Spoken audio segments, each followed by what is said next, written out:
of book, Screamfree Parenting. Just finished it. One of the best parenting books I have read. First idea, by calming yourself, you will contribute a happy relationship with your family. So you have to calm yourself first. You have to be zen. And it's the hardest to do. We all have emotions, we all have baggage, we all have stuff to work through. I don't expect my kid to help me, to solve it, to quiet me down, to calm me down. Like, it's my job. I'm the adult. If I cannot do it, for sure he cannot do it. The whole point of the book, of Screamfree Parenting book, is you focus on yourself, you fix yourself, you calm yourself, and you're responsible for yourself. You're not responsible for your kids. You're responsible to your kids. So if my kid is having a tantrum, that's not my fault. What I am responsible for is how I behave when he is having a tantrum. So basically, kind of, don't take your kid's tantrum personally. They're not a reflection of you. That really is a powerful thing, because usually when we are like lower in emotional availability, like when we're stressed, when you're tired and everything, that's when the kid is getting on your nerves. You have to stop taking that tantrum on top of your emotional distress. Like, oh, I'm tired, I just want him to be quiet and go to bed. And now I'm kind of taking it personally because he cannot go to bed and he wants attention, he wants to cry, he wants to... Don't take it personally, okay? Just do the mental shift of not taking it personally. It's his business that he has a tantrum. It's not your fault. You just have to manage it. Another interesting quote: you have to encourage your kids to make choices. Even if those choices you don't really want them to make those choices. It's important for them to make choices, to practice, that's the word, to practice making choices. Like, try to limit the options of them making that choice something at least agreeable with you, but respect that and continually respect that, because otherwise they're gonna turn up kind of like I am. I'm a robot. I just execute, and don't... You know that experiment, there's an experiment where they put a person in charge of pushing a button that creates pain. If you push this button, you're going to punish that person because they make a small mistake. And the thing was, you can see the scale of pain you're causing by pressing that button going up, and that person is in excruciating pain, but you're in an experiment and you agreed and you want to stop, but there's a person next to you that's like, no, I'm the authority here, you signed this, you have to keep going, you cannot stop. And they went even over the danger level pain. Why? Because the authority figure is there and like, you have to push the button, and they keep pressing. I'm that kind of person. Like, my response to authority is like, so I do not think anymore, I push the button. If they tell me, I push the button. And that's bad. Because it's really interesting that most people keep pushing the button because the authority was there. And I am like that, and that is not good. Like, you have to make that choice yourself. You have to make that choice. This button is causing that person too much pain. I will stop pushing it, even if the authority keeps telling me to push it. Like that. Side note aside, that's why, in my head, that's why I understood that I have to keep making my kid make choices and accept those choices myself, even if I don't like, oh, he wants to, I don't know, for example, if he wants to paint, and that's a major cleanup business for me, and maybe I don't want him to paint, but I'm gonna accept that. If I let him have that choice, I have to respect that. Kids cannot hold their parents responsible for their own choices, because they're gonna sacrifice their individuality. I'm sorry, my English. By being a person of their own. So they're gonna hold on to their choices. They're gonna hold on to... Parents do influence their kids for their behavior. Another quote, if you keep raising your voice, keep getting tougher, and like, no, you have to follow me, have to follow my rules, and if you don't obey, I'm gonna scream in order to get you to do what I want you to do. I don't want my kid to obey me just because I'm the authoritative figure or that I'm more powerful than him. Next idea, the only way of exerting influence on your kid is by controlling yourself.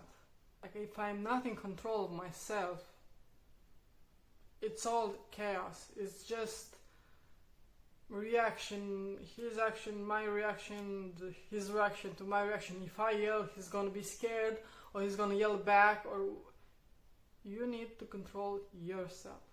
Like, you can be mad, it's okay to be mad, but when you're mad, just like take a breath. I am mad right now, cannot talk to you because I will hurt you or I will not manage this well. So I'm gonna take a break, or I'm gonna take an hour to manage it later. Something. Okay? You must be in control of your own person, and you being in control of your own person is the only way you're gonna be able to really influence. Like, his reaction will not just be reactive to your reaction. You're gonna influence them by your calm, by your integrity and attitude. One thing that really struck home, and I underlined it, was how many times you're trying to teach your kid a lesson that you haven't learned yourself. And that really struck with me. Like, yeah, I haven't learned any of this. Like, with some exceptions, it wasn't really parented. I was just there and like survive and like some principles of life, but not something. Okay, it's not just. Now I'm trying to intentionally parent my kid, and I don't know those lessons myself. Like, big thing about this book, you're really parenting yourself. So you're a kid and you have a kid and you're like, oh, I better grow up before he does in order to do a good job about this. We continually surrender control over our emotional response to those around us. That's kind of the direct quote from the book. And so many times I am stressed because my husband is stressed. And that is like such a hard thing to separate and be like, his emotions do not have to transfer in me. If he's having a bad day, I don't have to have a bad day. And if my actions are lacking in some way, then I have to fix those. Something that I'm particularly at fault of. My whole life, I kept blaming others for why this happened, why I'm like this. I keep blaming others. And like the book says, it's a sign of maturity to own up to your own mistakes. This was brought to my attention multiple times. This time hit even harder, I don't know why, but I realized that, yeah, I think I'm grown up enough yet to actually starting to internalize that and actually taking responsibility for that. But on my brain, I had a little bit of a breakthrough on like, yeah, hey, you're human, you make mistakes, own up to those mistakes, and it's gonna get better. You have to trust that it's gonna get better if you own up and you take responsibility. Because if I keep blaming others, I don't grow. Like, you need to grow in order to be better. So take responsibility. Feel bad that you make a mistake, but get over it and do better. Another thing that really struck on me is, what are you really screaming about? If you're screaming to your kid at whatever age, what you're doing basically is telling them, calm me down, because I cannot calm myself down, so you calm me down. I'm gonna scream, so you're gonna obey, so I can then get calm. So you're responsible, kid of 3-4 years, to calm me down. And how ridiculous is that? Like, basically when we're screaming when we can't, like, I'm guilty of that. What is it in fact? We are depleted emotionally, our battery is on 0. You better obey me now, cause I cannot handle this shit. I cannot handle this shit. It's my fault I cannot handle this shit. And imagine the pressure on that little kid to handle this storm of emotion of a parent. Like, that's too much pressure on a kid. They're not responsible of calming you down. Yeah, that struck hard. Cause yeah, why are you screaming? Why you cannot be called? Why? Because in other contexts we can be called. We're screaming because that day just the cherry on top and we cannot handle anymore. But that's on us. That's our emotional depletion, and that's why. Basically, that's why I started making these videos and like trying to connect more with myself in order to know myself better and be more emotionally stable. It's actually really hard to find the way you grow emotionally, the way you stabilize yourself emotionally. And I'm in the search for that. And I hope this is going to help. I also realized like I have to practice in order to get there. Not just talk about it, not just read about it. Practice. And how do I practice? Well, I don't fucking know, I'm trying. That's the thing that kills us most, right? The practice and figure out for yourself what is going to be that. Direct quote, I need you to behave better because I cannot. Like, yeah, you're the grown up, you have to behave better, not the kid. They say pain is the most powerful catalyst to make change.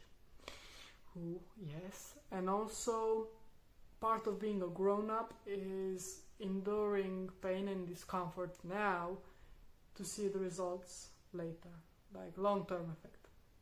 And with that, being a parent is focusing on long-term. Also, a lot about this book is like pausing before you react to your kid. Like, oh, he makes a big mess or something and you react, oh! Pausing, react. And they say there's a transfer of reactivity, if an anxious transfer. So if I react anxiously and like nervous and like upset, I'm transferring that to my kid. So my kid will become anxious and upset in that moment. That just escalates things. That doesn't help bring them down. And I've noticed this, like if I'm good mentally and something bad happens, I can see the kid looking after me and be like preparing himself for me to get mad. I'm like, I'm sorry I did this to you, but right now I'm calm. And I'm saying, oh, this was an accident, we have to be, like, I'm being calm. And I can just see him like, oh, so I don't have to cry right now, I don't have to be scared right now. Mommy's okay, so I'm okay. So let's fix this mistake and be better. And I had those, and I realized that's the ideal. And yeah, I've got to keep having more of those and less of the other thing. Because it's really heartbreaking to see this little kid, and he's such a great kid. He really fucking is. To see him like bracing himself for me being upset with a kid's mistake. It's harder when you already tell them what to do in order not to make that mistake or not to break or not to get hurt. And like, I'm good about getting hurt part. Like if he falls and hurts himself, I don't take that personally. I don't know why.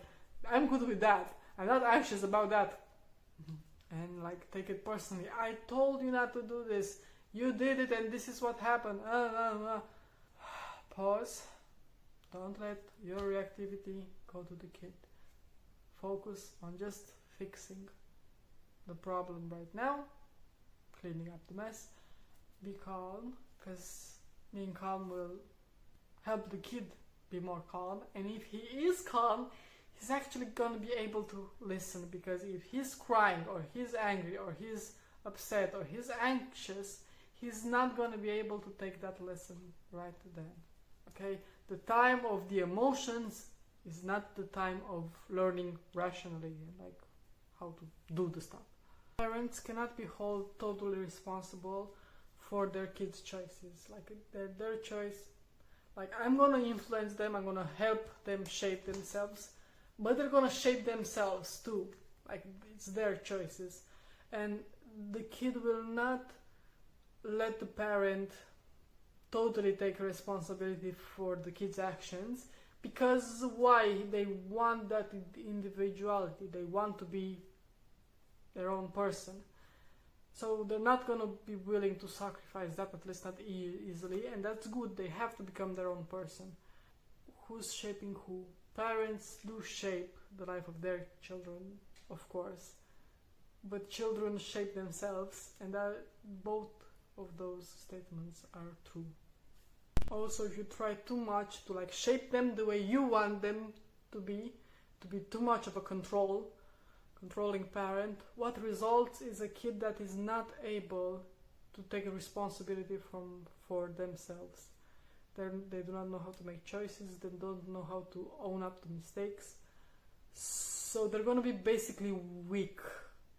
And now that I think about it, it's probably the way I am. No, I'm blaming everybody for my mistakes. I'm not responsible for my mistakes. And that's maybe because I was raised in a combination of ignorance, but also with a figure of authority.